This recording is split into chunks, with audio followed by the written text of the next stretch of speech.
আব্দুল কাদের মোল্লা যেদিন ওনাকে ফাঁসি দেওয়া হয়, জামাত নেতা, তো আমার মনে হচ্ছিল যে একজন মানুষ, তাকে কোনো অপরাধ ছাড়া জুডিশিয়াল কিলিংয়ের মাধ্যমে ফাঁসি দেওয়া হচ্ছে, এবং তার ছেলেরা, তার মেয়ে, তার পরিবার কিভাবে একটা ফাইল নিয়ে একা।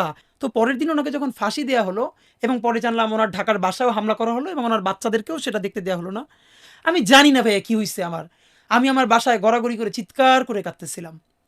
আমি কোনোদিন আব্দুল কাদের মোল্লাকে দেখি নাই, যে আমাদের কোনো বড় নেতা তো দূরের কথা, শিবিরের কোনো বড় মানুষের সাথে আমার কোনোদিন আলাপ হয় নাই, শুধু আমার ডিপার্টমেন্টে যারা করতো তাদের সাথে।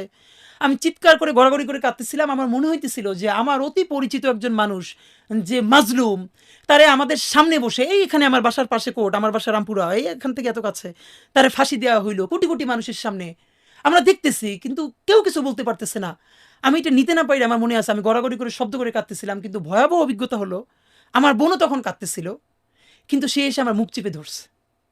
আমার বোন মুখ চেপে ধরে আমার বলতেছে, সেও কাঁদতেছে নীরবে, যে জোরে চিৎকার করে কাঁদা যাবে না, কারণ আমার বাসার পাশের ফ্ল্যাটে যদি কেউ চিৎকার করে কান্না শোনে, তারা বুঝে ফেলবে যে এই বাসায় মনে হয় শিবিরের কেউ আছে, তখন আমাদের বাসা ছাড়তে হবে, অথবা এই বাসায় আমরা থাকতে পারবো না।